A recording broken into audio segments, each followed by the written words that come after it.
This is The Scoop for Wednesday. I'm Juanita Hurtado Huérfano with the WMNF News headlines. The Leave Tampa Bay initiative found opioid overdoses in Tampa Bay significantly impact adults over 60 years old.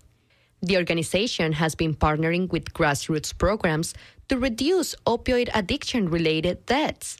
It all started in 2022 with a goal of cutting opioid overdoses in half in the Tampa Bay area in under 5 years.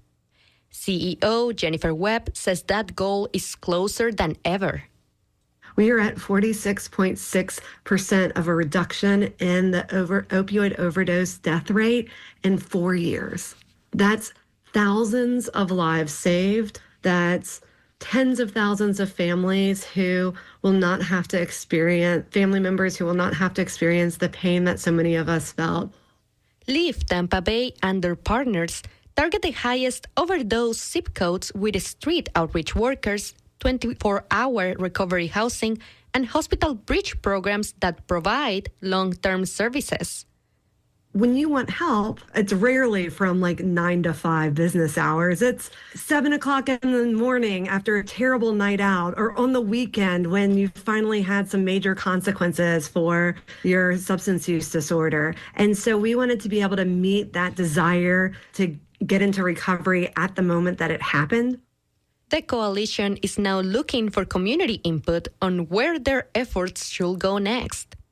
Today, at the Hillsborough County Commission meeting, Commissioner Wen Myers is asking the county's attorney if Hillsborough's half-cent sales tax can be used to pay for a county-owned stadium. This question comes ahead of the Tampa Bay Rays plans to build a new stadium in the Hillsborough College. According to the Tampa Bay Times, the latest financial proposal from the Rays charges the county $467 million to build a new stadium. A member of the Tampa City Council said yesterday that the deal is not fully drafted yet, despite the city and county expecting to vote on it this month. And a scheduled execution in Florida did not happen yesterday. WMNF's Chris Young reports that comes after the Florida Supreme Court refused to lift the stay of execution it granted to the former police officer. James Duckett was convicted of sexual battery in the murder of an 11-year-old girl in 1987.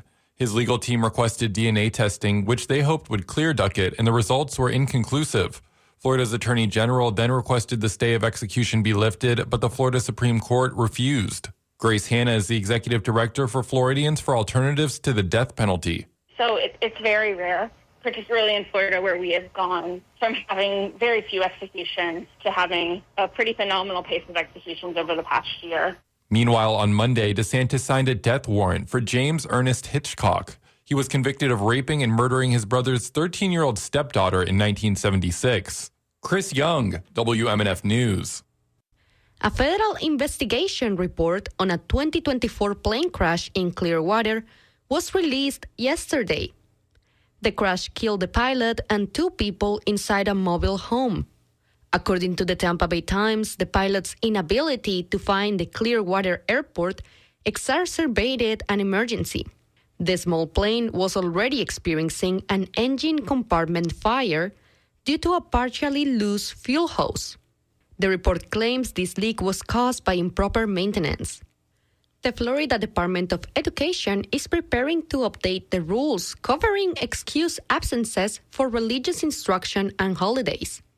According to the Tampa Bay Times, state officials will hold a public workshop next Tuesday. The state hasn't updated these rules in over a decade. The move follows the launch of a statewide hotline for students and parents to report concerns about violations to religious freedom. This can include prayers, student clubs, and classroom assignments. No specific changes have been made yet. Today, it will be warm and a bit cloudy with highs in the high 80s. Tonight, it will be cloudy and humid with lows in the low 60s. Tomorrow, it will be sunny and warm with highs in the high 80s. I'm Juanita Hurtado Huérfano with the WMNF News Headlines. This is The Scoop, recorded at WMNF Tampa.